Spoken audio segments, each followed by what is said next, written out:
ప్రార్థన చేసుకున్నాం. సర్వోన్నతుడ, సర్వాధికారి, గొప్ప జీవం గల తండ్రి, నీకు వందనాలు నాయనా. స్తోత్రాలు, స్తుతి చెల్లిస్తూ ఉంటున్నాం. ఆది అంతం లేని వాడవు, అద్భుతకరుడవు, ఆశ్చర్యకర్తవు, బలవంతుడైన గొప్ప తండ్రి, సమాధానకర్తానికి స్తోత్రం, వందనాలు, స్తుతి చెల్లిస్తూ ఉంటున్నాం. ఈ నూతన ఉదయ కాలాన్న తండ్రి, మేము వర్చువల్ ప్రేయర్ ఫెలోషిప్ ద్వారా తండ్రి నిన్ను స్తుతించుచున్నాం, నిన్ను ఘనపరుస్తున్నాం, నిన్ను మహింపరుస్తున్నాం నా తండ్రి. నీకు స్తోత్రాలు, వందనాలు తండ్రి. మాకు ఇచ్చిన గొప్ప అవకాశమును బట్టి స్తోత్రాలు. మా జీవితంలో నా తండ్రి మమ్మను ఈ విధముగా నా తండ్రి నీకు సన్నిహితంగా జీవించుటకు నా తండ్రి మమ్మను హెచ్చరిస్తూ బుద్ధి చెప్తూ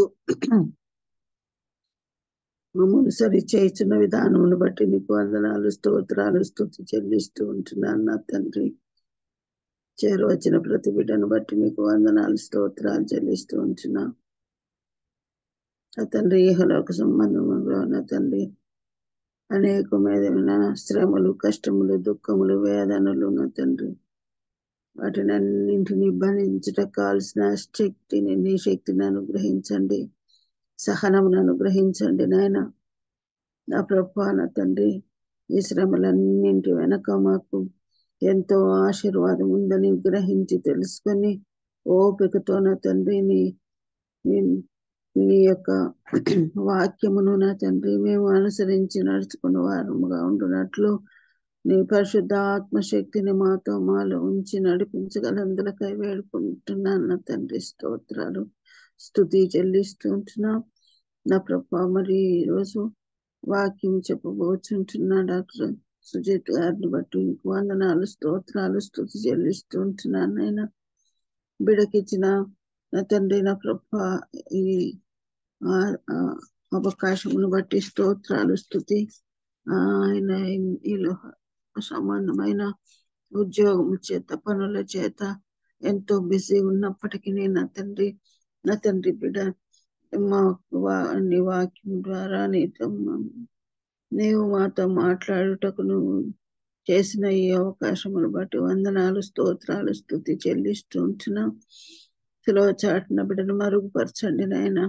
మీరే మాతో మాట్లాడగలందులకై వేడుకోం ప్రార్థిస్తున్నాను. యేసయ్యా స్తోత్రాలు, స్తుతి చెల్లిస్తూ ఉంటున్నాం. మేము వాక్యం విని నా తండ్రి వృధాపరచకుండా వాక్యము మా హృదయంలో ఫలించి విస్తరించుటకు, స్థిరపరచబడుటకు కృప దయచేయండి, సహాయం దయచేయండి. మీరు అక్కడ కొరకు మా పోకడ కొరకు నా తండ్రి దినములు దగ్గర పడి చూస్తూ ఉంటుండగా మీరేర్పరిచిన పరలోక రాజ్యంలో మేము చేరగలిగే కృప, స్తోమత నా తండ్రి మీరే వాక్యం ద్వారా మాకు నేర్పించగలందులకై వేడుకోం ప్రార్థిస్తున్నానయ్యా. స్తోత్రాలు, స్తుతి చెల్లిస్తూ నా తండ్రి నీవు ఎల్లవేళలా ప్రతి విషయానికి నా తండ్రి నీ మీద అనుకొని ఆధారపడి జీవించుటకు మాకు నేర్పిస్తున్నందుకై మరొకసారి స్తోత్రాలు చెల్లిస్తూ ఈ ప్రార్థన నా ప్రభువు తన కుమారుడైన యేసుక్రీస్తు దివ్యమైన శక్తి గల బలము గల నామములో అడిగి వేడుకొని పొంది ఉంటున్నాను తండ్రి. Amen. Amen, amen. Hallelujah. Praise the lord. Thank you so much అన్నారు.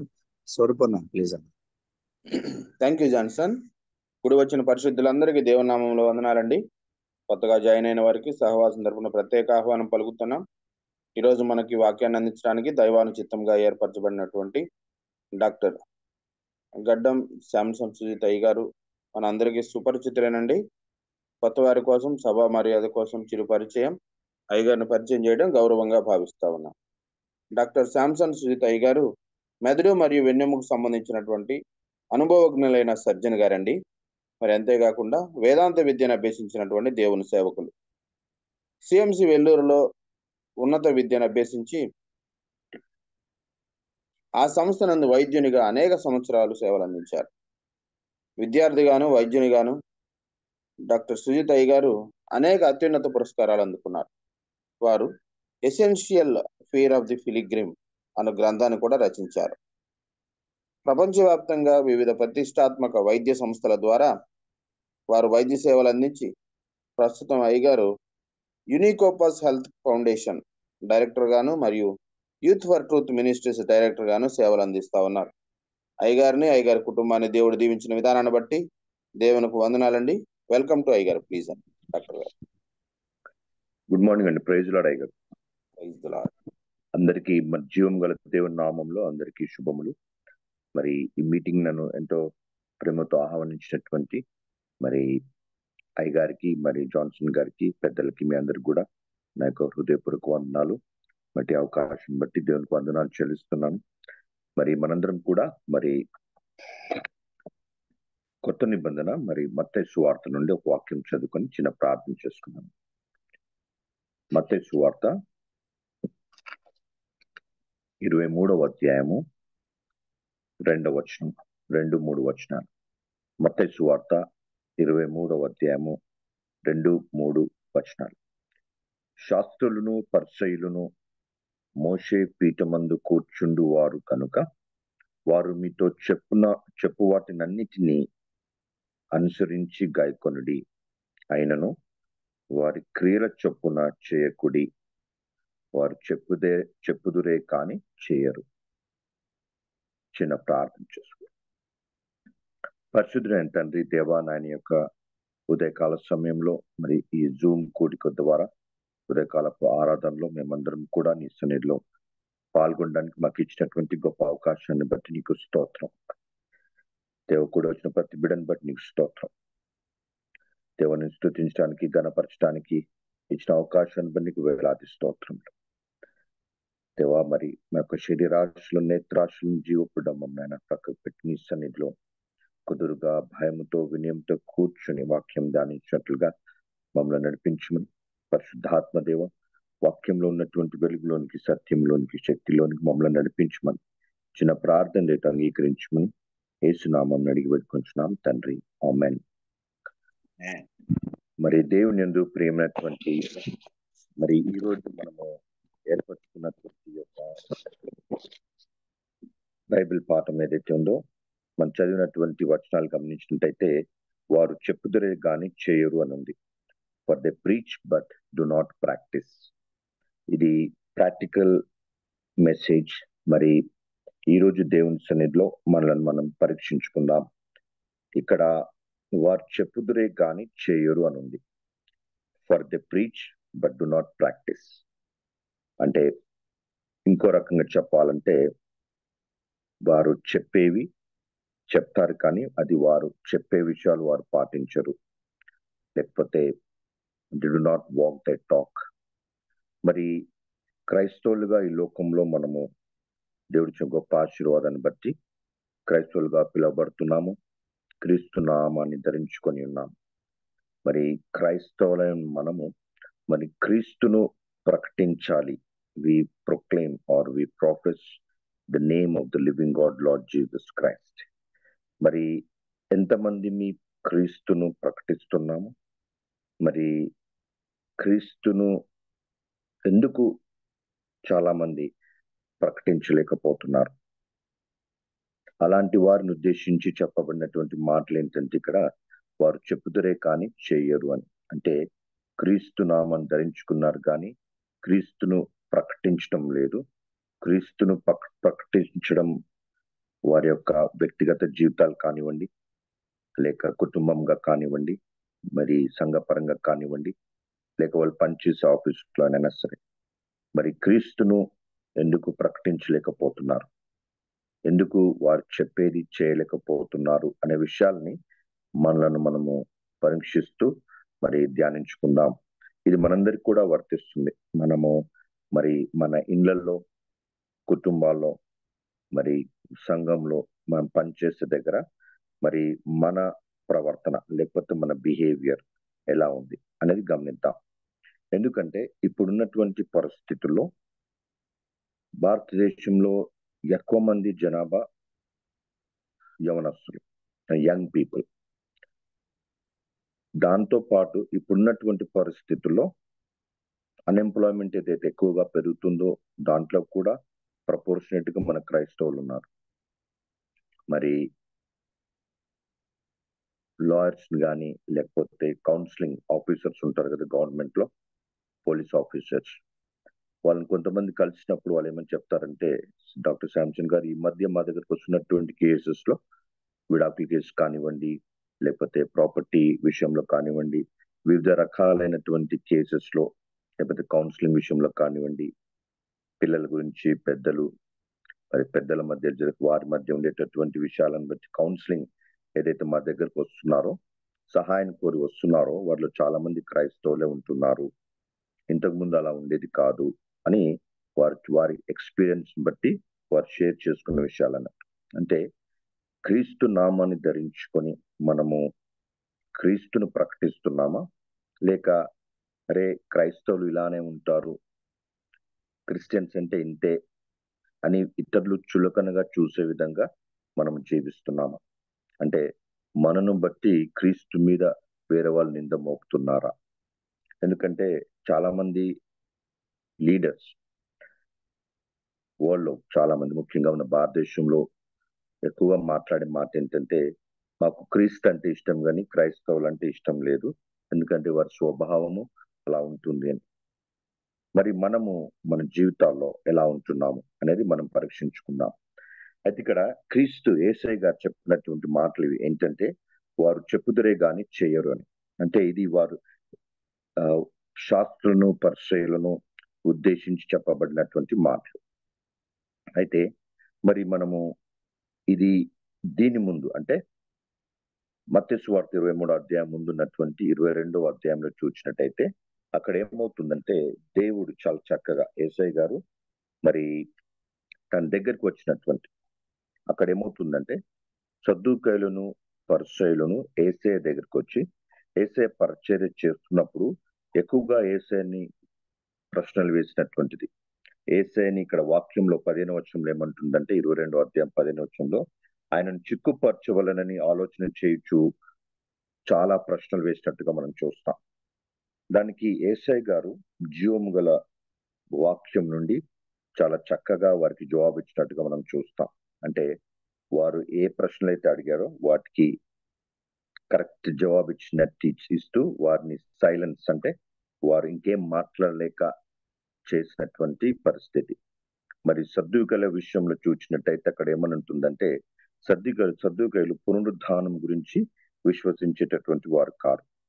వారితో మాట్లాడుతూ యేసయ్య గారు ఏమంటారంటే, మరి నిర్గమకాండము 3వ అధ్యాయం 6వ వచనంలో ఏదైతే అక్కడ రాయబడి ఉంటుందో అక్కడ ఏమంటున్నాడంటే, నేను అబ్రహాము దేవుడను, ఇస్సాకు దేవుడను, యాకోబు దేవుడనై ఉన్నానని దేవుడు మీతో చెప్పిన మాట మీరు చదవలేదా?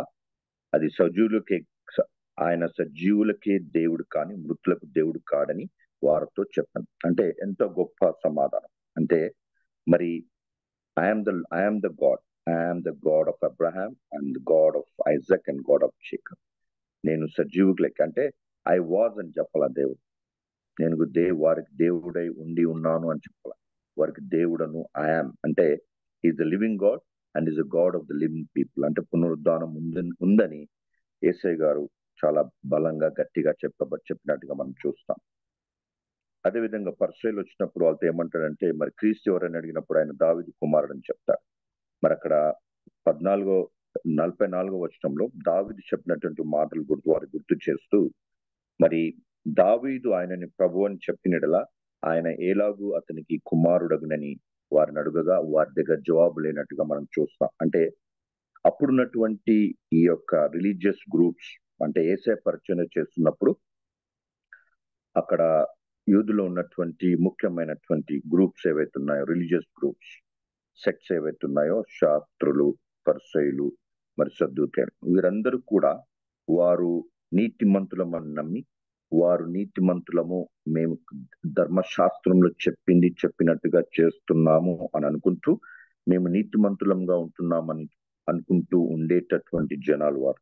అంటే వారు హృదయంలో మారు మనసు పొందక, హృదయంలో విశ్వాసముతో ధర్మశాస్త్రంలో ఉన్నటువంటి వాటిని పాటించక, తమ సొంత శక్తిలో అంటే కేవలము మాట వరకు, కేవలము ఈ యొక్క ధర్మశాస్త్రంలో చెప్పబడిన వాటిని ఆచరిస్తే చాలు, నీతిమంతులం అవుతాము. అంటే క్రియలకు ఎక్కువ ఇంపార్టెన్స్ ఇచ్చినటువంటి వారు, క్రియలను బట్టే నీతిమంతులం అవుతామని నమ్మినటువంటి వారు, హృదయములో తమను తాము పరీక్షించుకొని హృదయంలో ఉన్న మాలిన్యాన్ని గుర్తించినటువంటి వారు కారు. అటువంటి వారి మధ్య యేసయ్య గారు పరిచర్య చేశారు. ఇప్పుడు మనం అటువంటి వారి మధ్యనే నివసిస్తున్నాం. ఇప్పుడున్నటువంటి లోకంలో కూడా అటువంటి వారి మధ్యనే మనం నివసిస్తున్నాం. మరి మన ప్రవర్తన, మన విషయం ఎలా ఉంది? మరి క్రీస్తును ధరించినటువంటి, నామాన్ని ధరించినటువంటి మనము ఎలా ఉన్నామో మనం ఒకసారి జ్ఞాపకం చేసుకుందాం. మరి ఇది జ్ఞాపకం చేసుకునే ముందు మనము కొన్ని విషయాలు అర్థం చేసుకోవాలి. ఏంటంటే, మరి ఎందుకు ఇలా లోకంలో క్రైస్తవుల వైపు వేలెత్తి చూపుతున్నారు? ఎందుకు మన యవనస్తులు, ఎందుకు ఇప్పుడున్నటువంటి క్రైస్తవులు క్రీస్తును బలంగా, ధైర్యంగా ప్రకటించలేకపోతున్నారు? ఎందుకు వారి వలన యేసుక్రీస్తు నింద పాలవుతున్నాడు అని మనం గమనిస్తే కొన్ని విషయాలు మనం అర్థం చేసుకోవాలి. ఒకటి ఏంటంటే, మనము విశ్వాసము పొంది ఉన్నామని నమ్ముతాము. కానీ ఆ విశ్వాసము చెందినటువంటి మాటల్లో మనం గమనించినట్లయితే మనందరికి తెలిసినటువంటిది రోమా గ్రంథము 10వ అధ్యాయం కదా. రోమా గ్రంథము 10వ అధ్యాయము 9వ వచనం. అదేమనగా, యేసు ప్రభు అని నీ నోటితో ఒప్పుకొని అని ఉంటుంది. యేసు ప్రభు అని నోటితో ఒప్పుకొని, దేవుడు మృతులలో నుండి ఆయనను లేపనని నీ హృదయమున ఎందు విశ్వసించినట్ల నీవు రక్షింపబడుతావు. యేసు ప్రభు అని నీ నోటితో ఒప్పుకొని, అంటే మనము నోటితో ఏమని ఒప్పుకుంటున్నామంటే జీసస్ ఈజ్ లార్డ్ అని. అంటే యేసు నా ప్రభు, అంటే జీసస్ ఈజ్ మై లార్డ్. అంటే ఇది ఒక రకంగా మనం గమనిస్తే ఏంటంటే, మన జీవితంలో ఆయనని ప్రభువుగా ఒప్పుకుంటున్నాం. ప్రతి విషయంలో ప్రభువు అంటే ప్రతిదీ ఆయనను బట్టే నేను చేస్తాను అని. పూర్వకాలంలో రాజులున్న సమయంలో రాజుల కింద పనిచేసే వాళ్ళంతా ఏమనేవారంటే వారిని మై లార్డ్ అని వారిని ప్రస్తావించేవారు.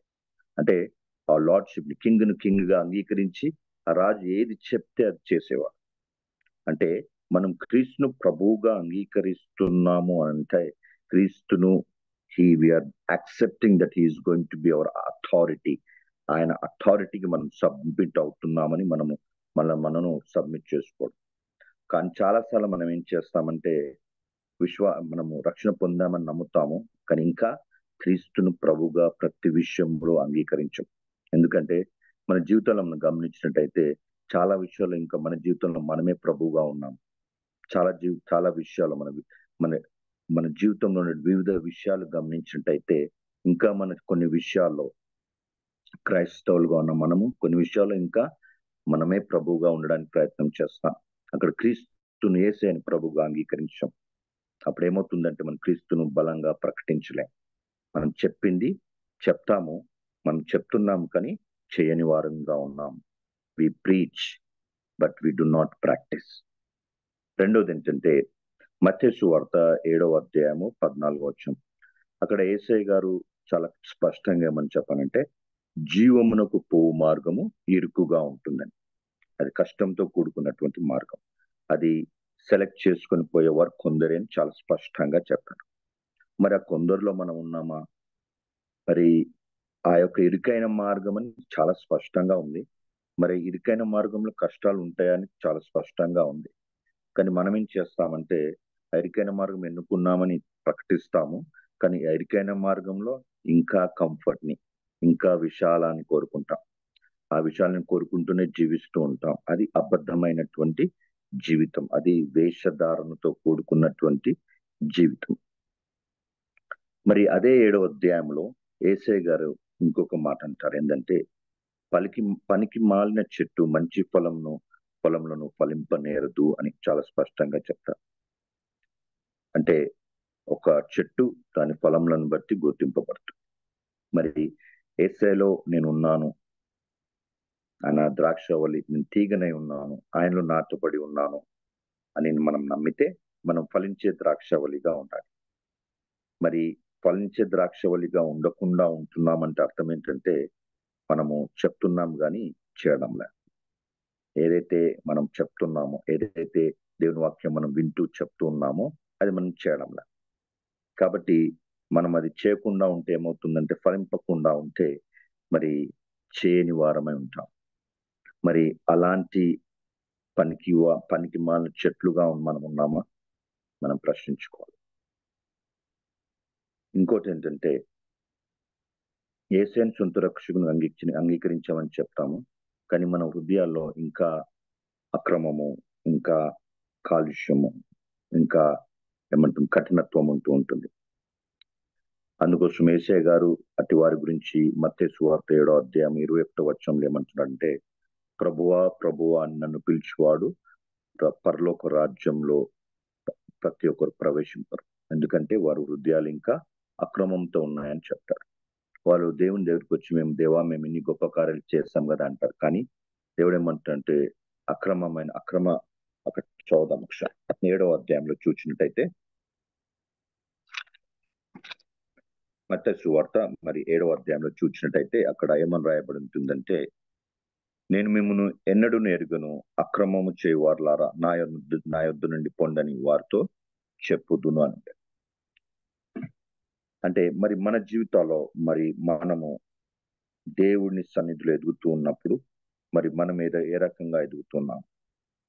మరి ఈ లోకంలో ఎదుగుతున్నటువంటి మనము గమనించాల్సిన విషయం ఏంటంటే, మరి సాతాను కూడా తన యొక్క దుష్ట సంబంధులను ఈ లోకంలో నాటి ఉన్నాడు. మరి వారితో కూడా ఈ లోకంలో ఎదుగుతున్నాం, వారితో కూడా మనం ఎదుగుతూ ఉన్నాం. అట్టి వారి గురించి మత్తయి సువార్త 13వ అధ్యాయంలో చాలా చక్కగా రాయబడి ఉంది. ఏంటంటే, మరి దేవుడు తను నాటినటువంటి గింజలు ఏవైతే ఉన్నాయో వాటి మధ్య మరి సాతాను గురుగులను నాటినట్టుగా మనం చూస్తాం. రెండు పెరుగుతా ఉన్నాయి, చూడడానికి ఒకేలాగా ఉంటాయి మొదట్లో, కానీ అక్కడ దేవుడు ఏమంటాడంటే వాటిని పెరగనివ్వండి, అవి ఎప్పుడైతే హార్వెస్ట్ వస్తాయో అప్పుడు వాటి సంగతి చూద్దామని ఉంటుంది. అంటే ఈ లోకంలో తప్పకుండా మనము ఎదుగుతున్నప్పుడు దుష్ట సంబంధులైనటువంటి వారితో కూడా ఎదుగుతున్నాం. మరి ఇలాంటి జీవితము జీవిస్తున్నాం మనం. అంటే ఈ లోకంలో ఎన్ని రకాలుగా ఇరుకైన మార్గము, కష్టమైనటువంటి మార్గము, మరి సాతాను నాటినటువంటి దుష్ట సంబంధులైనటువంటి వారితో కూడా ఈ లోకంలో వారు ఉన్నారు, మనం కూడా ఉన్నాం. మరి మనం ఏ రకంగా జీవిస్తున్నాం? మరి మనము కేవలము చెప్పువారుగానే ఉన్నామా, లేక చెప్పువారమే మాత్రమే కాకుండా చేసేవారంగా ఉన్నామా? మరి శాస్త్రులు పరిసయ్యులు వారు ఎలా జీవించారంటే, వారు కేవలము చెప్పేవారిగా జీవించారు. వారు చెప్పినది వారు చేయలేదు, వారు చెప్పుదరే గాని చేయుగాని ఉంది. వారి గురించి అంటే శాస్త్రులు ఈ పరిసయ్యుల గురించి అక్కడ ఏమని రాయబడి ఉంటుందంటే, 23వ అధ్యాయము 5వ వచనంలో, మనుషులకు కనబడు నిమిత్తము తమ పనులన్నీ చేయుదురు, తమ రక్షరేకులు వెడల్పుగాను తమ చెంగులు పెద్దవిగాను చేయదు, విందులలో అగ్రస్థానములను, సమాజ మందిరంలో అగ్రపీఠములను, సంత వీధులలో వందనములను, మనుషుల చేత బోధకులను పిలువబడుటయు కోరుదురు అని వారికి ఉన్నటువంటి కొన్ని లక్షణాలు అక్కడ చెప్పబడి ఉన్నాయి. అంటే వీరేంటంటే లోకరీతిగా ఉండేటటువంటి విషయాలను వెంబడిస్తూ వాటి కొరకు పాటుపడేటటువంటి, వాటి కొరకే జీవించేటటువంటి వారు. అంటే దేవుడు చెప్పినటువంటి జీవవాక్యములను సత్యంగా గుర్తించక, మరి అసత్యాన్ని సత్యంగా గుర్తిస్తూ లోకం కొరకు జీవిస్తున్నటువంటి వారు. మరి శాస్త్రులు పరిసయ్యుల గురించి దేవుడు ఆ అధ్యాయంలో కొన్ని విషయాలు చెప్పారు. మరి వాటిని గురించి మనము ఎలా ఉన్నామో మనల్ని మనం పరీక్షించుకుంటాం. మరి మొదటిగా మనం చూసినట్టయితే అక్కడ 13వ అధ్యాయం, ప్రతిసారి ఈ అధ్యాయంలో దేవుడు శాస్త్రుల గురించి పరిసయ్యుల గురించి మాట్లాడుతున్నప్పుడు ఏమని చెప్పాడంటే, అయ్యో అని చెప్తాడు. అయ్యో వేషధారులారా, అయ్యో వేషధారులైన శాస్త్రులారా, పరిసయ్యులారా, అయ్యో వేషధారులైనటువంటి వారులారా, అయ్యో వృద్ధి పరిసయ్యులారా. అంటే దేవుడు అంటే తనకున్నటువంటి ఆ యొక్క ఒపీనియన్, అంటే వారు ఎటువంటి స్థితిలో ఉన్నారో చెప్పడానికి ప్రతిదీ అయ్యో మీరు ఇలా ఉన్నారే అని చెప్పినటువంటి మాటలు. అయితే మొదటిది చూసినట్టయితే 13వ అధ్యాయంలో అక్కడ ఏమని ఉంటుందంటే, అయ్యో వేషధారులైన శాస్త్రులారా పరిచయులారా, మీరు మనుషుల ఎదుట పరలోక రాజ్యమును మోయుదురు, మీరందులో ప్రవేశింపరు, ప్రవేశించు వారిని ప్రవేశింపనీయరు. అయితే ఇటువంటి వారి గురించి మనం జాగ్రత్తగా ఉండాలి. రెండోది, మనలో ఇటువంటి విషయాలు ఉన్నాయేమో అని పరీక్షించుకోవాలి. అయితే ఇక్కడ ఏమనుందండి చాలా స్పష్టంగా, వీరు ఎలాంటి వారంటే సేమ్, వారు చెప్తారు కానీ చెప్పేవి వారు చేయరు. వీరు ధర్మశాస్త్రంలో ఉన్న వాటిని కేవలం క్రియరూపంగా చేస్తే చాలు నీతిమంతులం అవుతామని నమ్మినటువంటి వారు. రోమా గ్రంథము 9వ అధ్యాయము 32వ వచనంలో ఏమనుందంటే, వారు క్రియలకే ఎక్కువ ఇంపార్టెన్స్ ఇచ్చారు. క్రియల మూలంగా నీతిమంతులం అవుతామని నమ్మారు, కానీ విశ్వాస మూలముగా ఆ క్రియలను వాళ్ళు చేయాలి. విశ్వాసం అనేది వారిలో లేకుండా పోయింది. క్రియలు క్రియలు క్రియలని వాటి వెంబడ పడుతూ వాటికి ఎక్కువ ఇంపార్టెన్స్ ఇచ్చినటువంటి వారు. అందుకోసమే వారు అసత్యాన్ని సత్యంగా నమ్ముతూ వస్తూ ఉన్నారు. అలా వస్తూ ఉన్నటువంటి వారికి నిజంగా సత్యం ఎదురైనప్పుడు, అంటే యేసయ్య గారు వెళ్ళినప్పుడు, అంటే అడ్డురాయిగా ఎదురైనప్పుడు వారు తొట్టుపడిరి అని ఉంటుంది. మరి ఇంతకుముందు కాళాబయ్య గారు పాట పాడారు కదా, మరి ఆ పాటలో ఒక మంచి మాట చెప్పారు. మరి అసత్యమును అంటే సృష్టికర్తను పక్కకు పెట్టి సృష్టించిన వాటిని పూజిస్తున్నాము అని. మరి రోమా గ్రంథము 1వ అధ్యాయము 25వ వచనంలో మనం చూస్తాం. దేవుడు సత్యము, కానీ దేవుని సత్యమును అసత్యముగా మార్చి, అంటే some people have exchanged the truth for a లై. అంటే దేవుని సత్యమును అసత్యముగా మార్చి సృష్టికర్తను పక్కకు పెట్టి సృష్టిని ఎక్కువగా ప్రాముఖ్యతనిస్తూ జీవిస్తున్నటువంటి వారం. చాలా విషయాల్లో మనం ఇది చేస్తాం. మన జీవితాల్లో కూడా ఇప్పుడు గమనించినట్టయితే సత్యాన్ని పక్కకు పెట్టి అసత్యాన్ని మనం ఎక్కువగా నమ్ముతూ ఉన్నాం. మన పిల్లలకు అదే నేర్పిస్తున్నాం. మన పిల్లలు కూడా అదే విషయాల్లో అలానే ఎదుగుతూ ఉన్నారు. మన జీవితాల్లో సత్యమైనటువంటి దేవుని పూజించకుండా, ఆయనకు ఫస్ట్ ప్రయారిటీ ఇవ్వకుండా మనము చాలా విషయాలను పూజిస్తూ ఉంటాం. స్పోర్ట్స్ ని పూజిస్తాం,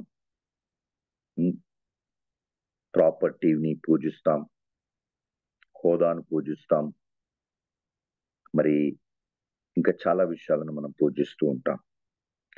మరి సత్యమైనటువంటి దేవుని పక్కకు పెట్టి సృష్టికర్తను పక్కకు పెట్టి అసత్యమును, మరి సృష్టిని ఏదైతే గట్టించిపోవలసి ఉందో రానున్న దినాల్లో, దానికి ప్రాముఖ్యతనిస్తూ మనం వాటిని పూజిస్తూ ఉంటాం.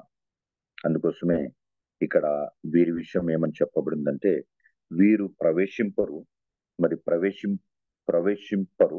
ప్రవేశించు వారిని కూడా ప్రవేశింపనిరు. ఎందుకంటే మనం అలా ఉంటూ ఉంటే ఏమవుతుందంటే, మనం చూసేవారు కూడా అలానే తయారవుతారు. ముఖ్యంగా మన పిల్లలు మనను చూసేవారు. మన ఉద్యోగం, మనం ఒక దగ్గర పనిచేస్తున్నాము, ఒక క్రైస్తవుడు ఇలా ఉండాలి అని చాలా మందికి తెలియదు. మనం ఎలా ఉంటే అరే క్రైస్తవులు ఇలానే ఉంటారని అనుకుంటారు.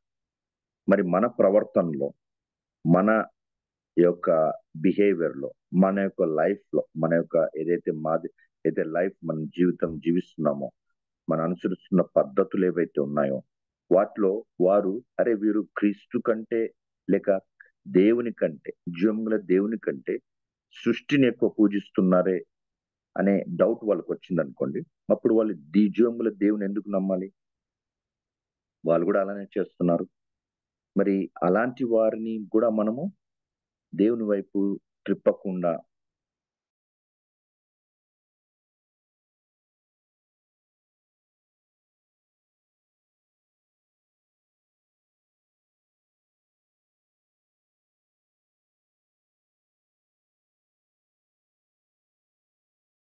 అనేటటువంటి ఇంప్రెషన్ ఉన్నటువంటి వారు మన చుట్టుపక్కల, మన కొలీగ్స్ చాలా మంది ఉన్నారు. ఎందుకంటే అది మన ప్రవర్తన బట్టి. మరి మనము మన యొక్క ప్రవర్తనలో, ముఖ్యంగా పేరెంట్స్ అయినటువంటి మనము, మన ప్రవర్తన ఎలా ఉంది? మనము అంటే జీవం ఇక్కడ ఏదైతే చెప్పబడి ఉందో, పరలోక రాజ్యంలో మనం ప్రవేశిస్తాము అని మనము ఖచ్చితంగా ఆ యొక్క విశ్వాసం కలిగి ఉన్నామా? మన పిల్లలను ప్రవేశింపకుండా మనము వారికి అడ్డుగా ఉన్నాం అనేది మనం ప్రశ్నించుకోవాలి. ఎందుకంటే మన పిల్లలు మనం ప్రతిరోజు చూస్తూ ఉన్నారు. అరే, మా తల్లిదండ్రులు చెప్పేవారు మాత్రమేనా, చెప్పింది చేసేవారా అని. అందుకోసమే యేసయ్య గారు ఇక్కడ ఏమన్నారంటే, they preach but they do not practice. మరి మన పిల్లల యొక్క టెస్టిమనీ ఎలా ఉంది? మా పేరెంట్స్ లేకపోతే మన సంఘంలో పెద్దల యొక్క వారి యొక్క how is the testimony towards them అంటే వీరు చెప్పింది చేస్తారు. మా తల్లిదండ్రులు వాళ్ళు చెప్పింది చేస్తారు. ఎందుకంటే వారు జీవం గల దేవుని నమ్ముకున్నటువంటి బిడ్డలు. జీవం గల దేవుడు చెప్పినటువంటి వాక్యం ఏదైతే ఉందో ఆ వాక్యానుసారంగా జీవించేవారు మా తల్లిదండ్రులు. ఇరుకైన మార్గం ఎన్నుకుని ఇరుకైన మార్గంలో కష్టంతో మరి దేవుని యందు విశ్వాసం ఉంచి దేవుని బలంలో ఎంతో అమ్మగారు ప్రార్థన చేశారు కదా, దేవా ఈ లోకంలో చాలా కష్టాలు, అవన్నీ ఎదుర్కోవడానికి మాకు మీరే శక్తిని ఇవ్వాలని, మీ శక్తే మాకు కావాలని చాలా చక్కగా ప్రార్థన చేశారు. మరి అలా ఉన్నామని మన పిల్లలు మనం నమ్ముతున్నారు, అది మనం ప్రశ్నించుకోవాలి. మరి ఇంకో దగ్గర ఏమంటున్నాడంటే, మరి 16వ వచనంలో చూసినట్టయితే అక్కడ ఏమంటున్నారంటే, అయ్యో అందులైనటువంటి మార్గదర్శకులారా అని వాళ్ళకి చెప్తున్నారు. ఎందుకంటే అప్పుడు వాళ్ళు ఏం చేస్తారంటే, ఈ యొక్క శాస్త్రులు పరిసయ్యులు బంగారము, ఆలయంలో ఉన్న బంగారముకు ఆలయం కంటే ఎక్కువ ఇంపార్టెన్స్ ఇచ్చారు. బలిపీఠం కంటే బలిపీఠం పైన ఉన్నటువంటి అర్పణముకు ఎక్కువ ఇంపార్టెన్స్ ఇచ్చారు. అంటే వాళ్ళ యొక్క ప్రయారిటీ ఏది ఇంపార్టెంట్ అనే విషయానికి గుడ్డివారు అవుతూ ఉన్నారు. అందుకోసమే అందులైనటువంటి మార్గదర్శకులారా, వారే ఎలా ఉంటే మరి వేరే వాళ్ళకి ఏమని చెప్తారు అంటే, ఆలయంలో ఉన్న బంగారాన్ని ఆలయం కంటే ఎక్కువగా ప్రయారిటీ ఇవ్వడము, బలిపీఠం కంటే బలిపీఠం పైన ఉన్నటువంటి అర్పణం. అయితే వారు ఈ విషయంలో అంటే వారి ప్రయారిటీని మర్చిపోయారు. ఇంకో దగ్గర అక్కడ ఏమని ఉంటుందంటే, మీరు ఎటువంటి వారంటే మీరు చిన్న చిన్న విషయాల్లో జాగ్రత్తగా ఉంటారు. మరి 23వ వచనం చూసినట్టయితే, మీరు పుదీనాలోను సోపులోను జీలకర్రలోను 10వ వంతు చెల్లింతురు, కానీ ధర్మశాస్త్రంలో ప్రధానమైనటువంటి విషయాలు అంటే న్యాయము, కనికరము, విశ్వాసములు విడిచిపెట్టాలని ఉంది. అంటే వాళ్ళు చిన్న చిన్న విషయాలు చాలా జాగ్రత్తగా చూసుకుంటున్నారు. అది అటువంటి వారి గురించి ఏమని రాయబడిందంటే, మీరు దోమ లేకుండానట్లు వడియగట్టుదురు, కానీ ఒంటెను మృంగివేసేవారు అంటారు. అంటే చిన్న చిన్న విషయాలు జాగ్రత్తగా ఉండడము, కానీ ప్రాముఖ్యమైనటువంటి విషయాలు, శ్రేష్టమైనటువంటి విషయాలు, ఇంపార్టెంట్ విషయాలను విడిచిపెట్టడం. అది మన జీవితాల్లో కూడా జరుగుతూ ఉంటుంది. మనము మన ఇందులో గమనించినట్టయితే, మనము అనారోగ్యము అంటే అస్వస్థతకు గురి కాకూడదని మనం చాలా మంది మన ఇండ్లలో అంటే మనము శుద్ధి చేయబడినటువంటి వాటరే వాడతాం కదా, ఆర్ఓ వాటర్, ప్యూరిఫైడ్ వాటరే వాడతాం. ఆ వాటర్ మరి కొనుక్కొని మరి వాడతాం. ఎందుకంటే ఆ వాటర్లో ఏం క్రిములు ఉండకూడదు. కొన్నిసార్లు ఏం చేస్తామంటే అలాంటి వసతి మనకు లేకపోతే నీటిని బాగా కాగబెట్టి చల్లార్చి ఆ నీటిని తాగుతాం. అంటే క్రిములన్నీ చనిపోవాలి. కొన్నిసార్లు చెత్త ఉంటే వడగట్టి మళ్ళీ వాటిని మనం తాగుతాం. ఎందుకంటే అది శ్రేష్టంగా ఉండాలి, దాంట్లో ఎటువంటి అస్వస్థ కారణమైనటువంటి కారణాలు ఉండకూడదని. మరి చిన్న విషయాల్లో అలా ఉన్నప్పుడు మరి మన కంటికి మన శరీరానికి మత్తయి సువార్త 6వ అధ్యాయము 22వ వచనంలో మన దేహమునకు దీపము కన్ను అని రాయబడింది. మరి ఈ కంటి విషయంలో మనం ఏ ఫిల్టర్స్ యూజ్ చేయమనం? ఈ కంటి విషయంలో చాలా ఇంపార్టెంట్ విషయాల్ని మర్చిపోతాం. ఈ కంటి మన దేవునికి దీపం అని మర్చిపోయి మనం ఏం చేస్తామంటే, ఆ దీపము వెలగకుండా మనము ఆ కంటిని వేరే వివిధ రకాలైనటువంటి విషయాలకి వాడుతూ ఉంటాం. మనము అనవసరమైనటువంటి విషయాలు, అన్నెసరీ థింగ్స్, డర్టీ థింగ్స్ ని సెల్ ఫోన్స్ లో చూస్తాం. దేవునికి ఇచ్చేటువంటి సమయాన్ని కంటే ఎక్కువగా సెల్ ఫోన్ కి సమయాన్ని ఇస్తాం. ఈ కన్నుల ద్వారా ఎన్నో చూడలేని విషయాలు చూస్తాం, చూడకూడని విషయాన్ని చూస్తాం. చెవుల ద్వారా ఎన్నో మనమైతే వినకూడదో వాటిని వింటూ ఉంటాం. మళ్ళీ అక్కడ మనం ఎటువంటి ఫిల్టర్స్ వాడం. ఇక్కడ ఈ దోమలకు వడగట్టినట్టు మరి ఇక్కడ మనం వడగట్టమే. మరి ఈ యొక్క ఇంట్లో మనం తాగే నీరుని అంత పరిశుద్ధంగా అంటే అంటే అంటే ప్యూర్ గా ఉండడానికి మనము ప్రయాసపడతాం. కానీ మన దేహాన్ని, మన ప్రాణాన్ని ప్యూర్ గా ఉంచడానికి, ముఖ్యంగా మన పిల్లల విషయంలో, వాళ్ళు సెల్ ఫోన్ అంటే సెల్ ఫోన్, స్మార్ట్ ఫోన్ అంటే స్మార్ట్ ఫోన్, మరి ఏదంటే అది కొనిస్తూ ఉంటాం. కానీ దాని ద్వారా వాళ్ళు ఎంతగా వారు ఏమంటారంటే ప్రభావితం అవుతున్నారు, ఎంతగా వారు ఈ లోక సంబంధమైనటువంటి విషయాల్ని నేర్చుకుంటున్నారు, ఎంతగా మరి దుష్టుడు నాటినటువంటి దుష్ట సంఘం ఏదైతే ఉందో, దుష్ట సంబంధులు ఏవైతున్నారో వారు ఈ దుష్టుడు నాటినటువంటి చీకటంధకార శక్తులకు సంబంధించినటువంటి ఆ ప్రయత్నాలన్నిటికీ వారు ఏ రకంగా ప్రభావితం అవుతున్నారు అనేది మనం పట్టించుకోం. అంటే అందుకోసమే అక్కడ ఏమంటున్నారంటే అందులైనటువంటి మార్గదర్శకులారా. మరి పేరెంట్స్ గా ఉన్నాం మనము కూడా అందులైనటువంటి మార్గదర్శకులుగా ఉన్నాము. మనం ఏమంటామంటే, సార్ నేను బిజీగా ఉన్నాను, ఉద్యోగం చేయాలి కదా, అది చేయాలి కదా, ఇది చేయాలి కదా. కానీ ఇక్కడ మనం ఏం చేస్తున్నామంటే, సృష్టికర్త కంటే ఉద్యోగానికి ఎక్కువ ఇంపార్టెన్స్ ఇస్తున్నాము. సృష్టికర్త కంటే సృష్టికర్త సృష్టించినటువంటి వాటి గురించి ఎక్కువ ప్రయాసపడుతున్నాము. సృష్టికర్త ఏదైతే ప్రయారిటీ అని చెప్పాడో వాటిని ప్రక్కకు పెట్టి, ఏ విషయాలనైతే మనం ప్రాముఖ్యత ఇవ్వాలని ప్రక్కకు పెట్టి, చిన్న చిన్న విషయాలు ఎక్కువ ప్రాముఖ్యత ఇస్తున్నాం. అవే కరెక్ట్ అని అనుకుని వాటిలోనే జీవిస్తున్నాం. కానీ మన పిల్లలను మనం లేని సమయంలో, మనం ఉన్న సమయంలో కూడా వారిని లోతుగా, వారి హృదయ లోతుల్లో కూడా దూసుకొని వెళ్ళి మరి అలాంటి ప్రభావితము చేసేటటువంటి ఈ సెల్ ఫోన్స్, టెక్నాలజీ ఏవైతే ఉన్నాయో వాటి గురించి మనం మరి ఎందుకు వడగట్టట్లేదు? వాటి గురించి మరి మనం ఎందుకు అంధకారులుగా అంటే అందులమై ఉన్నాము? మరి వాళ్ళను వారు ఒంటలనే మింగేస్తున్నారు మన పిల్లలు. మరి అలాంటప్పుడు మనం ఎందుకు జాగ్రత్తగా ఉండడం లేదు? అందుకోసమే ఇక్కడ ఏమంటున్నారంటే, వారు వింటారు కానీ చెయ్యరు, వారు చెప్తారు కానీ చెయ్యరు అని ఉంది. They preach but they do not practice. మరి అదే రీతిగా యేసయ్య గారు చెప్పిన, మరి పరిశుద్ధ పౌలు గారు కొరింథీయులకు రాసిన మొదటి పత్రిక 3వ అధ్యాయము 16-17 వచనాలు చాలా చక్కగా వ్రాయబడింది కదా. అక్కడ ఏమనుందంటే, యువర్ బాడీ, ఈ శరీరం దేవుని ఆలయం ఉంది. మన హృదయము దేవుని యొక్క ఆలయం. మన యేసయ్య గారిని నమ్ముకున్నప్పుడు పరిశుద్ధాత్మ మనలోకి వస్తాడు. యేసయ్య మనలో ఉంటే తండ్రి అయిన దేవుడు కూడా మనలో సావాసం చేస్తాడు. మరి అలాంటి గొప్ప ఆలయం అంటే స్పిరిచువల్ హౌస్ ఏదైతే మనం కట్టబడుతున్నామో, మరి అలాంటి the temple of the living God. మరి అలాంటి టెంపుల్ ఆఫ్ లివింగ్ గాడ్ లో మనము ఎంత జాగ్రత్తగా చూసుకోవాలి. ఈ చిన్న చిన్న విషయాల్లో మనం జాగ్రత్తగా ఉంటాం. మరి ఇంటికి డ్యూటీకి వెళ్ళేటప్పుడు అన్ని కరెక్ట్ గా ఉన్నాయో లేదో చూసుకుంటాం. బండి ఎక్కే ముందు అన్ని కరెక్ట్ గా, టైర్ ప్రెషరు, పెట్రోలు అవి ఇవన్నీ కరెక్ట్ గా ఉన్నాయో లేదో చూసుకుంటాం. అమెరికాకు వెళ్ళాలంటే ప్రతిదీ మరి తయారు చేసుకొని, పాస్పోర్టు అది ఇది అన్ని చూసుకొని, మరి ఎయిర్పోర్ట్కి వెళ్ళాలంటే అన్ని కరెక్ట్ గా ఉన్నాయి 10 సార్లు చెక్ చేసుకొని వెళ్తాం. కానీ దేవుని ఆలయమైనటువంటి మన టెంపుల్ని జాగ్రత్త పెట్టుకోవడానికి మనము ప్రధానమైనటువంటి విషయాల్ని పక్కకు పెడతాం. న్యాయము, కనికరము, విశ్వాసాన్ని విడిచిపెడతాం. మరి 25వ వచనం చూద్దాం. అక్కడేమనుందంటే, వేషధారులైన శాస్త్రులారా, పరిసయ్యులారా.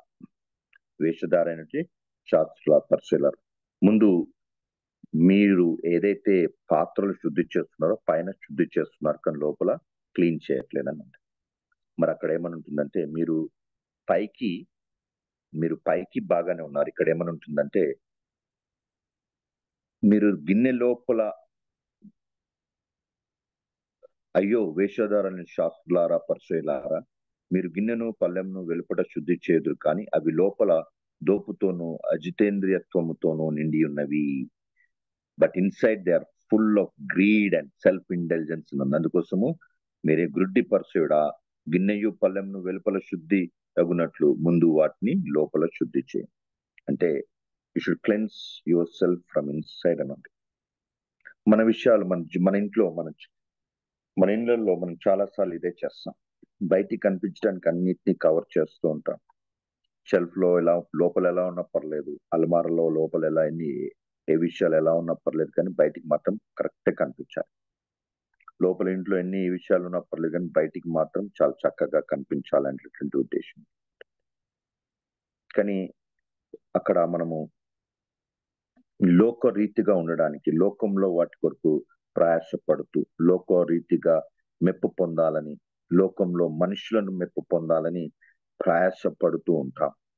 అందుకోసమే అక్కడ ఏమని ఉంటుందంటే, యాకోబు గ్రంథము 4వ అధ్యాయము 8-9 వచనంలో ద్విమనస్కులారా మేము శుద్ధి చేసుకోమని ఉంటుంది. మరి ద్విమనస్కులారా అనేటటువంటిది ఇక్కడ మనందరికి కూడా చాలాసార్లు వర్తిస్తుంది. ఇక్కడ ఒక చిన్న విషయం ఏంటంటే, విచారకరమైన విషయం ఏంటంటే, జీవము గల దేవుణ్ణి వెంబడించేటటువంటి వారు ఎవరైతే ఉన్నారో, జీవం గల దేవుని వెంబడించేటటువంటి క్రైస్తవులు ఎవరైతే ఉన్నారో, వారు ఇప్పుడున్నటువంటి పరిస్థితుల్లో కొంతమంది, అందరూ కాదండి, కొంతమంది 2 పేర్లు కలిగి ఉంటారు. ఆఫీస్లో ఒక పేరు, చర్చిలో ఒక పేరు. మరి మన సంఘానికి చెందినటువంటి వారే, జీవముల దేవునికి సంబంధించినటువంటి వారే, వారి పిల్లల పెళ్లి వచ్చినప్పుడు, వెడ్డింగ్స్ వచ్చినప్పుడు 2 కార్డ్స్ ప్రింట్ చేస్తారు. ఒకటి ఆఫీస్ వాళ్ళకి ఇవ్వడానికి, ఒకటి చర్చ్ వాళ్ళకి ఇవ్వడానికి. ఎందుకంటే వారు 2 నామాలు కలిగి ఉన్నారు కాబట్టి. 2 నామాలు కలిగి 2 మనసులు కడిగి మరి మనస్సాక్షిని చంపుకొని మరి జీవంగల దేవుని వైపు, జీవంగల దేవుని ఎలా పూజించగలమండి? మరి అలాంటి వారి గురించి ఇక్కడ ఏమని చెప్పబడిందంటే, మీరు చెప్పుదురు గాని మీరు చేయరు. మరి చూసేవారు ఏమనుకుంటారు, అరే క్రైస్తవులు ఇంతే, వీళ్ళకి 2 కావాలి, దేవుడు కావాలి, మరి లోకం కావాలి, వీళ్ళకి అన్నీ కావాలి. అంటే ఇరుకు మార్గంలో ఉన్న మనం ఏం వెతుకుతున్నామంటే విశాలను వెతుకుతున్నాం. ఇంకా దేవుడు చెప్పినటువంటి సత్యం ఏదైతే ఉందో, నన్ను వెంబడించడం ఇరుకు మార్గమై ఉంటుంది, నన్ను వెంబడించడము, నా సత్యాన్ని వెంబడించడం, ఐఎమ్ ద ట్రూత్, నేను సత్యాన్ని ఇరుకు మార్గంగా ఉంటుంది, కష్టతరంగా ఉంటుందని పిలాతో మాట్లాడుతున్నప్పుడు యేసయ్య గారు అదే చెప్పారు. ఏమని చెప్పారంటే, నేను ఈ లోకానికి I have come to witness the truth అని ఉంది, అందుకోసం ఈ లోకానికి వచ్చాను నేను అని స్పష్టంగా చెప్పాడు. ఆ సత్యాన్ని మనం సత్యంగా నమ్మం, ఆ సత్యాన్ని మనం అసత్యంతో మార్చేసి ఈ లోకంలో జీవిస్తూ ఉంటాం. అంటే వి ప్రాక్టీస్ అన్రైచియస్నెస్, అంటే అన్బిలీవర్స్ గా ఉంటాం. సత్యాన్ని నమ్మితే సత్యాన్ని నమ్మాలి కదండి, దానికి ఇంకో ఆల్టర్నేటివ్ ఉండదు. సత్యాన్ని నమ్మితే సత్యము చెప్పిందే చేయాలి. సత్యాన్ని నమ్మితే యేసయ్య గారు నేను సత్యం అని చెప్పాడు, నేనే మార్గము, సత్యము, జీవము, నేనే వెలుగు, నేనే జీవాహారమునై ఉన్నాను అన్ని చెప్పాడు. మరి అది పక్కకు పెట్టి మన అసత్యాన్ని తీసుకొని దాన్ని ఎక్కువగా పూజిస్తూ ఉంటాం. మరి 27వ వచనంకి వచ్చేసరికి ఇక్కడ ఏమని ఉంటుందంటే, అయ్యో వేషధారులైనటువంటి శాస్త్రులారా, పరిసయ్యులారా, మీరు సున్నము కొట్టినటువంటి సమాధులను పోలి ఉన్నారని. సున్నము కొట్టినటువంటి సమాధులు అంటేనే వాటి లోపల మరి ఎముకలు, చనిపోయిన వారి ఎముకలు ఉంటాయి, అంతే. There is no life in that. మరి కానీ వాటిని ఏం చేస్తారు వాళ్ళు, ఎలా అంటే శాస్త్రులు, పరిసయ్యులు ఎలా ఉన్నారంటే సున్నము కొట్టినటువంటి సమాధులను పోలి ఉన్నారని అక్కడ. అంటే వెలుపల నీతిమంతులుగా ఉంటారు, కానీ లోపల వేషధారణయు అక్రమము ఉంటుందని చాలా స్పష్టంగా. చాలా మంది మరి క్రైస్తవ సంఘాల్లో ఉంటున్నటువంటి వారు మరి కారణం ఏంటో తెలియదు, కానీ మరి చుట్టూన్న వారిని బట్ట, లేకపోతే అందరు చెప్తున్నారు కాబట్టి నేను కూడా చెప్పాలని అనా, లేకపోతే సరిగా అర్థం చేసుకోకనా, లేక విశ్వాసంలో ఇంకా మెచ్యూర్గా కాకుండానా మరి తెలియదు, కానీ వాళ్ళు వెలుపల నీతిమంతులుగా ఉంటారు, కానీ లోపల ఇంకా వేషధారణ, దుర్మనస్కుల, ఇంతకుముందు చెప్పాను కదా, అంటే 2 పేర్లు కలిగి ఉండడం, లేకపోతే 2 రకాలుగా జీవించడం, మరి వేషధారణ, అక్రమం ఇంకా వారి హృదయాల్లో ఉంటుంది. క్రైస్తవ ఆఫీసర్ చాలా మంది లంచం తీసుకునే వంటి వారు ఉన్నారు. అందరం చేస్తున్నాం కదా, మనం చేయడం తప్పు లేదు అనేటట్టు సర్దిద్దుకునేటటువంటి చాలా మంది ఉన్నారు. మరి వారిని చూసి అన్యులైనటువంటి వారు ఏమనుకోవాలండి, అంటే ఈ క్రైస్తవులు మనలాగానే ఉన్నారు కదా, మరి వారి దేవునికి మన దేవునికి ఏం డిఫరెన్స్ అని అనుకుంటారు కదా. మరి ఈ క్రీస్తును నమ్మితే, క్రీస్తును సొంత రక్షకునిగా అంగీకరిస్తే, నీతిని దాసులుగా జీవిస్తే మనం ఈ లోకం నుండి వేరుపరచబడిన వారమై ఉన్నామని వాక్యం చాలా స్పష్టంగా చెప్తుంది. మరి లోకం నుంచి అంటే లోకరీతిగా నివసించే వారి నుండి మనం వేరు చేయబడినటువంటి వారమైతే మరి మనలో ఇంకా ఈ యొక్క ద్విమనస్తత్వము ఎందుకుందండి? అది మనం గమనించుకోవాల్సినటువంటి విషయం.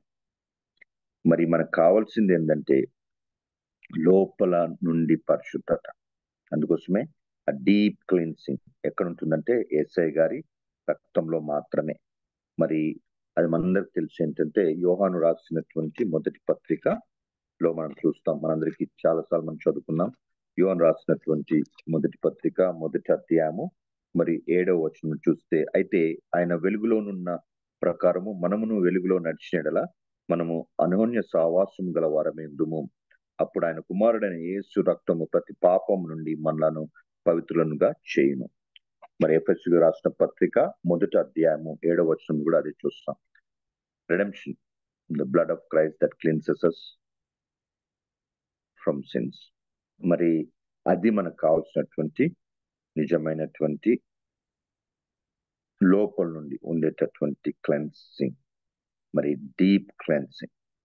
బయటికి మనం ఎంత బ్రాండెడ్ షర్ట్స్ వేసుకున్నా, ఎంత బ్రాండెడ్ క్లోత్స్ వేసుకున్నా, బ్రాండెడ్ వాచెస్ వేసుకున్నా, స్మార్ట్ వాచెస్ వేసుకున్నా, ఇవన్నిటినీ మనం ఏమని పిలుస్తున్నాం? Smart watches, smart television, smart vehicles. మరి అంతగా టెక్నాలజీ స్మార్ట్ అని అంటా ఉంటే మరి మన అంతకంటే శ్రేష్టమైనటువంటి మన హృదయం, మన యొక్క ప్రాణాత్మలు ఏవైతే ఉన్నాయో మరి దేవుని విషయంలో ఎంత స్మార్ట్ గా ఉన్నాయో మనం పరీక్షించుకోవాలి. మరి లాస్ట్ గా ఏమని చెప్పబడిందంటే అక్కడ 29వ వచనంలో చూసినట్టయితే శాస్త్రులు పరిచయాలు ఏం చేసేవారంటే ప్రవక్తలు కట్టినటువంటి సమాధులు ఏవైతే ఉన్నాయో అక్కడ వెళ్ళి వారు కొన్ని మాటలు మాట్లాడేవారంట. 30వ వచనం ఉంది. అక్కడ ఏమని వారంటే, మనము మన పితృ దినంలో ఉండిన యెడల ప్రవక్తల మరణ విషయంలో వారితో పాలువారమై ఉండక పోదుమని చెప్పు కొందురనుంది. అంటే దేవుడు పంపించినటువంటి ప్రవక్తలను అంతకుముందు కాలంలో చంపివేశారు. మరి అలాంటి వారి విషయంలో ఇక్కడ ఏమని చెప్పబడిందంటే, మరి వీరు ఇప్పుడున్నటువంటి శాస్త్రుల పరిచయాలు ఏం చేస్తున్నారు? ఆ సమాధుల దగ్గర వెళ్ళి, అరే మేము అప్పుడు ఉండుంటే మేము ఇలా చేసేవారం కాదు అని. అయితే ఇక్కడ దేవుడు ఏమంటున్నాడంటే, అంటే మీరు వారి కుమారులమని ఒప్పుకుంటున్నట్టే కదా, ఎవరు చంపిన వారి కుమారులమని. కాబట్టి ఈ నీతిమంతుల యొక్క ఎవరైతే చంపారో, ఈ నీతిమంతులను ఎవరైతే చంపారో అక్కడ చాలా స్పష్టంగా మరి మనం ఇక్కడ చూద్దాం. 35వ వచనంలో ఈ నీతిమంతుల రక్తమంతయు మీ మీదికి వచ్చును అని ఉంది. ఎందుకంటే అక్కడ హేబేలు మొదలుకొని, అంటే మొదటగా అంటే ఒక రకంగా చెప్పాల మాస్టర్ అయినటువంటి ఒక హేబేలు నుండి మరి చివరిగా జకర్యా ప్రవక్త ఏదైతే మరి ఆ యొక్క దేవాలయమునకును మధ్య మీరు బలిపీఠం మధ్య ఆయన చంపివేయబడ్డాడని ఇక్కడ యేసుక్రీస్తుగా చెప్తున్నారు. అంటే అక్కడ మొదటి నుండి చివరి వరకు వాళ్ళైతే ప్రవక్తలు చంపారో వారి విషయంలో వాళ్ళు చేసినటువంటి తప్పు ఏంటంటే సత్యాన్ని తిరస్కరిస్తూ వచ్చారు. సత్యాన్ని సత్యంగా సత్యాన్ని సత్యంగా నమ్మడానికి ఇబ్బంది పడ్డారు. సత్యాన్ని సత్యంగా చెప్పిన సత్యంను సత్యంగా చూడండి, సత్యాన్ని సత్యంగా వెంబడించండి, సత్యం కొరకు జీవించండి అని చెప్పినటువంటి వారు చంపినటువంటి జనాలు వేరు. మరి ఇప్పుడు మనం ఎవరిని మర్డర్ చేయకపోవచ్చు, మనం అలాగా ఎవరిని చంపకపోవచ్చు, కానీ దేవుని బిడ్డలు పాటలు సాక్ష్యాల ద్వారా దేవుని వాక్యం మనకి ఏదైతే పదే పదే పదే పదే మనకు గుర్తు చేస్తూ ఉంటుందో మన మనస్సాక్షిని చంపుకుంటూ మనం ఏం చేస్తున్నామంటే ఆ మనస్సాక్షినికి మనకు ఏదైతే దేవుడు మనకి ఇచ్చినట్టు మనస్సాక్షిని త్రోసివేసి మనము విశ్వాసంలో క్షీణించిపోతూ ఉన్నాం. అలాంటి జీవితాలు మనకు వద్దండి. అలాంటి వారి గురించే ఇక్కడ ఏమని అంటున్నారంటే వారు చెప్పుదురే గాని చేయరు. మరి ఇంతగా ఇలా ఉన్నటువంటి జనాల గురించి యేసయ్య గారు ఏమంటున్నారంటే చివరిగా 37వ వచనంలో, ఇది చాలా జాగ్రత్తగా గమనించాల్సినటువంటి విషయం. యేసయ్య గారు ఏమంటున్నారంటే, కోడి తన పిల్లలను రెక్కల క్రింద ఎలాగూ చేర్చుకొనునో. ఎంత గొప్ప విషయం కదండి. కోడి తన రెక్కల క్రింద ఎలాగూ చేర్చుకున్నో, తన పిల్లల్ని ఎలాగూ చేర్చుకున్నో, నేను నీ పిల్లలను ఎన్నో మార్లు చేర్చుకొనవలనని యుంటిని అని యెరూషలేముతో మాట్లాడుతున్నాడు. అంటే ఒక కోడి తన రెక్కల క్రింద పిల్లని ఎలా దాచుకుంటుంది? దేనిని దాచుకుంటుందని చాలా ప్రొటెక్షన్ కదా రెక్కల క్రింద. అంటే చుట్టూ తిరిగేటటువంటి డేగా, మళ్ళీ ఈ యొక్క ఈగిల్స్ నుండి, గ్రద్దల నుండి వాటికి ఒక ప్రొటెక్షన్, ఎనిమీస్ నుండి ప్రొటెక్షన్. వాతావరణం అంటే బయట చల్లగా ఉంటే వెచ్చగా ఉండేటటువంటి వాతావరణం. మళ్ళీ ఒక సెక్యూరిటీ, అంటే ఒక సపోర్ట్, ఒక సెక్యూరిటీ ఉన్నటటువంటి ఒక అంటే విశ్వాసాన్ని బలపరిచేటటువంటి ఆ యొక్క ఫెలోషిప్, ఇవన్నీ ఆ కోడి తన పిల్లలకి తన రెక్కల క్రింద అందిస్తుంది. కానీ ఇక్కడ వాళ్ళు ఏమంటున్నారంటే, కానీ మీరు ఒళ్ళకపోతురి, అంటే యెరూషలేములో ఉన్నటువంటి వారి గురించి చేశాను, కానీ నేను ఇలా ఎన్నోసార్లు చేద్దాం అనుకున్నా కానీ మీరు అది ఒళ్ళకపోయిరి. మరి మన జీవితాలు అలా ఉంది. అందుకోసం ఒక దేవుడు ఏమంటుందంటే, మీరు అలా ఒళ్ళకపోయిరి కాబట్టి మీ ఇల్లు మీకు విడువబడి ఉన్నది. అంటే అక్కడ నుండి దేవుడు తొలగిపోయినట్టుగా అక్కడ చూస్తున్నాం. మరి దేవునందు ప్రేమనటువంటి వారలారా, దేవునికి జీవముగల దేవుని నామము ధరించి క్రైస్తవులుగా ఈ లోకంలో పిలువబడుతున్నటువంటి మనం, క్రీస్తును ప్రకటిస్తున్నటువంటి మనం, ప్రాఫెస్ చేస్తున్నటువంటి మనం, మన జీవితాలు ఎలా ఉన్నాయి? ముఖ్యంగా యాజ్ పేరెంట్స్, తల్లిదండ్రులుగా మనం ఎలా ఉన్నాం? మన బిడ్డలకి మనం చెప్పేది చేసేవారుగా ఉన్నామా? మళ్ళీ మన పట్ల మన పిల్లల సాక్ష్యం ఎలా ఉండబోతుంది? మా తల్లిదండ్రులు జీవముగల దేవుని వాక్యంలో ఉన్నటువంటి చెప్పారు, వాటిని చేశారు. ఎన్ని కష్టాలు వచ్చినా, ఎంతగా ఇబ్బందులు వచ్చినా వారు దేవుని వాక్యం కొరకు జీవించారు. లోకానుసారంగా కాకుండా వాక్యానుసారంగా జీవించినటువంటి వారు మా తల్లిదండ్రులు. ద్విమనస్తత్వము ఏ విషయంలో కూడా కనబరిచినటువంటి ఓన్లీ ఏక దృష్టి కలిగినటువంటి పేరెంట్స్ మా పేరెంట్స్. ఎందుకంటే యేసయ్యను నమ్మితే మనము ఏమని సాక్ష్యం పౌలు గారు ఏమని చెప్తున్నాము? మనము ఆయన యందు బ్రతుకుచున్నాం. అపోస్తుల కార్యములు చెప్తున్నాం. మనం ఆయన యందు బ్రతుకుచున్నాము, చలించుచున్నాము, ఉనికి కలిగి ఉన్నాము. క్రీస్తు కూడా సిలువ వేయబడి ఉన్న వారమైతే క్రీస్తు మనలో నివసించి ఉన్నాడు. ఇక మీద నేను నివసించేవాడు నాకు కాదు, క్రీస్తు నాలో. మరి క్రీస్తుని మనలో నివసిస్తూ ఉంటే, అంటే సత్యము మనలో ఉంటే మన జీవితాలు ఎంత సత్యంగా ఉండాలండి. మరి అది మనం పరీక్షించుకున్నాం. దేవుని యందు ప్రేమటువంటి వారలారా, మరి ఒక మాట చదువుకొని మనం ముగించుకుందాం. మరి మత్తయి సువార్త 7వ అధ్యాయం మనందరికి తెలిసినటువంటి విషయం. ఎవరు ఈ నా మాటలు విని వాటి చొప్పున చేయు ప్రతి వాడును బండ మీద తన ఇల్లు కట్టుకొనను. మాట విని చేసిన వాడు, అలా చేయనటువంటి వాడు ఇసుక పైన ఇల్లు కట్టినటువంటి వాడిని పోలి ఉంటాడు. అంటే దేవుని వాక్యం చాలా స్పష్టంగా మనతో ఏమని మాట్లాడుతూ ఉందంటే, మరి మనం ఈ యేసుక్రీస్తు నామం ధరించినటువంటి వారము మన ద్యూనస్కులై జీవిస్తున్నామా, లేక ఒక ప్రిటెన్షన్ తో జీవిస్తున్నామా, వేషధారణ కలిగి ఉన్నామా, వృద్ధివారిగా జీవిస్తున్నామా, పై విషయాలకి మరి ప్రాముఖ్యతనిస్తున్నామా, సత్యాన్ని అసత్యంతో మార్చేసి మనము వాటిని ఎక్కువగా ప్రాముఖ్యతనిస్తూ సృష్టికర్తను ప్రక్కకు పెట్టి సృష్టిని పూజిస్తూ ఉన్నామా, మరి విన్న వాటిని చేయకుండా ఉన్నటువంటి వారమా? విన్న వాటిని చేస్తేనే ఫలించిన వారంగా ఉంటాం. మరి అలాంటి వారి జీవితాలు ఎలా ఉంటాయంటే బండ మీద ఇల్లు కట్టినటువంటి వారిని పోలి ఉంటాయి. మరి మన జీవితాలు ఎలా ఉన్నాయో పరీక్షించుకుందాం. ఈ నా మాటలు విని వాటి చొప్పున చేయి ప్రతి వాడును బండ మీద తన ఇల్లు కట్టుకొని నా బుద్ధిమంతుని పోలియుండును. ఎన్ని కష్టాలు వచ్చినా ఏదైనా సరే పునాది బలంగా ఉంటుంది. కాబట్టి పునాది యేసయ్య. అంటే యేసయ్య మీద మన యొక్క జీవితాలను మనం ఆధారం చేసుకొని ఉంటే, యేసయ్యలో ఆధారం చేసుకుని ఉంటే బండ మీద వేయబడింది కానీ అది పడకుండా ఉంటుంది, దేనికి నాశనం కాకుండా ఉంటుంది. మరి దేవుని యందు ప్రేమైనటువంటి వారలారా, మరి శాస్త్రులు పరిచయాల గురించి యేసయ్య గారు మాట్లాడినట్టు మరి లోకులు మన గురించి మాట్లాడకుండా ఉండడానికి మరి క్రీస్తును, జీవం గల దేవుని క్రీస్తును ప్రకటిస్తున్న మనము మరి మన జీవితాల్లో మరి పరిశ్రమ వలె కాకుండా, అంటే వారు చెప్పుదరే గాని చేయరు అనేటటువంటి ఆ యొక్క అలా కాకుండా వారు చెప్పేది మనం చేస్తాము. జీవం గల వాక్యంలో ఏదుందో అది వింటాము. జీవం గల వాక్యంలో ఏదైతే మనం చెప్తున్నామో అది మనం చేస్తాము. అది చేసే వారంగా ఉందామని, మరి అలాంటి జీవితాలు కలిగి ఉండడానికి పరిశుద్ధాత్మ దేవుడు మనందరికీ తోడై ఉండును గాక.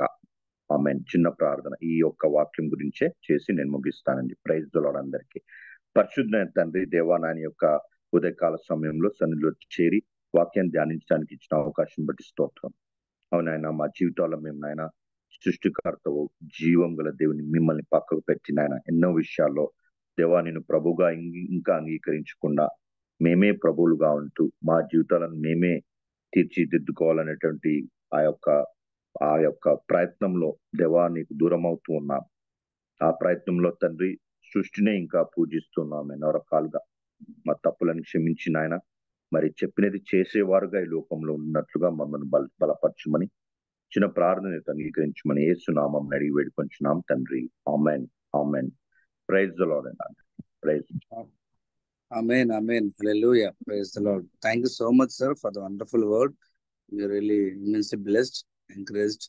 ఆత్మీయంగా దీవించబడ్డాము, హెచ్చరించబడ్డాము. అందుని బట్టి దేవునికి వందనాలు. సహవాసం తరపున మీకు మా హృదయపూర్వక వందనాలు గారు. ప్రార్థన చేసుకొని ముగించుకుందామండి. మధ్యలో మురళీ బాబాయ్ గారు, అయ్యారు మీరు సిద్ధంగా ఉన్నట్లయితే ముగింపు ప్రార్థన, పర్లకు ప్రార్థన, ఆశీర్వాదం వస్తుంది. ప్రార్థన చేసుకుందాం. దయగలిగిన తండ్రి, కృపగలిగిన సురక్షక బంగారు పదాలు స్తోత్రాలు చెల్లిస్తున్నాను. ఆయన ఈ ఉదయకాల వేళలో చిన్న మందగా మమ్మల్ని ప్లాట్ఫామ్ మీద చేర్చి శ్రేష్టమైన మీ మాటలు వినడానికి ఇచ్చినటువంటి సమయాన్ని బట్టి మీకే వందనాలు స్తోత్రాలు చెల్లిస్తున్నాను. ఆయన మీ దాసులు సాంసనయ్య గారు బోధించినటువంటి వాక్యాన్ని తండ్రి ఆయన మా జీవితాలకు అన్వయించుకొని శాస్త్రుల వలె పరిశీల వలె కాక తండ్రి ఆయన జీవం కలిగిన మీ మాటలు విని మిమ్మల్ని అనుసరించే బిడ్డలుగా ఉంటారు. సహాయం దయచేయమని ప్రార్థిస్తున్నాను. ఆయన మా క్రియలని మురిగుడలని మీరు సెలవిస్తూ ఉన్నారు. అందుని బట్టి మీకే వందనాలు స్తోత్రాలు. నైనా సున్నం కొట్టిన సముద్రం వలె ఉండకుండా తండ్రి అయినా మా హృదయాల్లో ఉన్నటువంటి దుష్టత్వాన్ని అంతా తొలగించుకొని మీ వైపు చుట్టాన్ని సహాయం దయచేయమని కూడా ప్రార్థిస్తున్నాం. నాయన మీ మాటలు జీవం కల మాటలు, మీ మాటల్లో నాయన జీవం ఉంది. ఆ జీవాన్ని మేము ఆస్వాదించడానికి కావాల్సినటువంటి నాయన మాకు దయచేయమని ప్రార్థిస్తున్నాం. అనేక మంది బిడ్డలు తండ్రి మరి ఉదయకాల వేళల్లో పాదాల చెంతకు వచ్చేస్తుంది. ప్రతి బిడ్డ మీరు దర్శించండి. నాయన వారికి కావాల్సినటువంటి మేలు వారికి సమకూర్చమని ప్రార్థిస్తున్నాము. నాయన మాలో అనేక మంది తండ్రి మరి వ్యాధి బాధలతో ఉన్నాం. అట్టి బాధలన్నీ కూడా తండ్రి మనం మీ పాదాల చెంతకు తీసుకొస్తున్నాం. తగిన సమయం ముందు మా అందరికి విడుదల కలిగించమని కూడా ప్రార్థిస్తున్నాం. నాయన మా దేవ ఆ సంఘం మా యొక్క గ్రూపులో ఉన్నటువంటి ప్రతి బిడ్డను మీరు చూడండి, దర్శించండి, మీకు అనుసరణలో భద్రపరచమని ప్రార్థిస్తున్నాము. ఆయన ఎవరికి ఏ కీడు అపాయం సంభవించకుండా తండ్రి మీ ప్రసన్నతలో ముందుకు కొనసాగటానికి సహాయం దయచేయమని ప్రార్థిస్తున్నాం. జూమ్ కూడికని ఏర్పాటు చేసి మమ్మందరూ చోటు చేర్చినటువంటి బాబీని సన్నిధి తీసుకొని వస్తున్నాం. ఆయన ఆ బిడ్డకి ఇచ్చినటువంటి మరి అనాథాశ్రమాన్ని మీ చేతులకు అప్పగిస్తున్నాం. ఎలాంటి లోటు కలగకుండా నాయన దాన్ని నడుపుకోవటానికి కావాల్సిన జ్ఞానాన్ని మీ ప్రివిటికి దయచేయమని ప్రార్థిస్తున్నాను. ఆయన సహకరిస్తున్నటువంటి జాన్సన్ బట్టి, తేజాను బట్టి ఆయన అలాగే ఆయన స్వరూప్ గారిని బట్టి అందరిని బట్టి కూడా మీ పాస్ అనేది వస్తున్నాం. ఆయన మా దేవ చేరిన ప్రతి బిడ్డను కూడా మీరు ఆశీర్వదించమని ప్రార్థిస్తున్నాము. ఆయన జూమ్ కొడుకు నిరంతరం కొనసాగటానికి సహాయం కూడా దయచేయండి. ఎట్టి పరిస్థితుల్లోనూ ఆగకుండా ఉదయకాల వేళ అందరూ కూడా మీ పాస్ అనేది రావడానికి కావాల్సినటువంటి సహాయాన్ని మీరే దయచేయమని ప్రార్థిస్తున్నాము. భారం కలిగి నేను స్వార్థను ఇస్తున్న ప్రతి బిడ్డను మీ చేతులకు అప్పగిస్తున్నాను. ఆ బిడ్డలందరినీ మీరు ఆశీర్వదించండి, దీవించండి. ఇంకా గొప్పగా పరిచయం చేయడానికి ఆ బిడ్డను ఆయుత్తపరచమని కూడా ప్రార్థిస్తున్నాను. నేను మంచిగా బోధించే బిడ్డలు మాకు మీరు ఇచ్చారు. వాడి మాటల ద్వారా తండ్రి అయినా మేమంతా ఆత్మీయంగా బలపడుతూ ఉన్నాం. ప్రతినిచ్చి మేము స్మరించుకోవడానికి కావాల్సినటువంటి జ్ఞాన వాక్కులు మీ బిడ్డల ద్వారా మాకు అందిస్తున్నారు. అందుని బట్టి మీకే వందనాలు, స్తుతులు చెల్లిస్తున్నాను. మనైనా మా దేవ తిరిగి ఉదయకాల వేళ ఎవరు పని పాటలకు వారు వెళ్తూ ఉండగా మీరే సహాయం దయచేయండి. నేను అన్ని విషయాల్లో తోడుగా ఉండమని కూడా ప్రార్థిస్తున్నాను. నేను అనేక మంది బిడ్డలు వ్యాధులతో బాధపడుతున్నారు. అటు వారందరినీ మీ చేతులకు అప్పగిస్తున్నాను. సంపూర్ణ స్వస్థత మీరు అనుగ్రహించండి. మనైనా మా దేవ ఈ గ్రూప్ లో ఉన్నటువంటి ప్రతి బిడ్డను కూడా మీరే దర్శించమని, వారికి కావాల్సినటువంటి సమస్తాన్ని మీరే దయచేయమని కూడా ప్రార్థిస్తున్నాం. మరి ఉపాధ్యాయులు మీ దాసరైన సాంసన్నయ్య గారిని చేతులకు అప్పగిస్తూ వాళ్ళు చేస్తున్నటువంటి ఆయన ఆ వైద్య దీనిలో మీ సహాయాన్ని అందించండి. మరి డాక్టర్ గారికి కావాల్సినటువంటి జ్ఞానాన్ని ఇంకా ఇవ్వండి. ఆ బిడ్డ ద్వారా ఇంకా అనేక గొప్ప మాటలు వినటానికి కృపను దయచేయమని కూడా ప్రార్థిస్తున్నాం. నేను వారిని దీవించండి, ఆశీర్వదించండి. వారికి ఇచ్చినటువంటి సమస్తాన్ని కూడా మీరు కాపాడమని ప్రార్థిస్తున్నాను. ఆయన మధ్య నడిపిన మరి వాక్యం ఇచ్చినటువంటి సురేష్ గారిని కూడా మీకు చేతులకు అప్పగిస్తున్నాను. కాబట్టి కూడా కాపాడమని ప్రార్థిస్తున్నాను. నేను ఆదిలో మరి వాక్యం ఇచ్చిన బిడ్డ వాక్యాన్ని నేను వినటానికి మరలా మీరు మాకు సమయాన్ని ఇచ్చినందుకు మీకే వందనాలు, స్తోత్రాలు చెల్లిస్తున్నాను. మరి ఒక పర్యాయం తల్లి బాబిని మీ ఆసరిది తీసుకుని వస్తున్నాను. ఆయన పెట్ట కలిగి భారం కలిగి పరిస్థితిని కొనసాగిస్తున్నాడు. ఆయన ఆ బిడ్డను జీవించండి, ఆశీర్వదించండి. ఆయన మీ నామంలో భద్రపరచమని మా ఒకరి శిలువలో తన ప్రాణాన్ని బలిగి పెట్టాం. మా ప్రభువును మీ ప్రియ కుమారుడు మా ప్రాణరక్షకుడు విమోచకుడిని యేసుక్రీస్తున్నా మమ్మల్ని అడిగి వేడుకొని ప్రార్థిస్తున్నాను తండ్రి. ఆమేన్. పరలోకమందున్న మా తండ్రి, నీ నామం పరిశుద్ధపరచబడిన గాక, నీ రాజ్యం వచ్చిన గాక, నీ చిత్తం పరలోకమందు నెరవేర్చినట్టు భూమి అందరూ నెరవేరును గాక. మన దిన ఆహారం నేడు మా దయచేయి. మహిళా పాపం చేసిన వారిని మీకు క్షమించిన ప్రకారం అపరాధములు క్షమించము. శోధననికి తేక దుష్టుడు రాజ్యము, శక్తి, మహిమ నిరంతరం మీరే నాకు తండ్రి. ఆమె పరమతనే దేవుని ప్రేమ, కుమారుడిని శ్రీక్రీస్తు వారి కృప, ఆదరణ కట్టైన పరిశుద్ధాత్మ సహవాస్ చేకూడిన మనకును సకల పరిశుద్ధులకు సదాకాలం చూడటం గాక. ఆమేన్, ఆమేన్, ఆమేన్. వందనాలండి. Amen, amen. Hallelujah. Praise the lord. Thank you so much అయ్య గారు. ఇప్పుడు వచ్చిన మీ అందరికీ వందనాలండి. రేపటి దినం తిరిగి కలుసుకుందాము. Have wonderful day.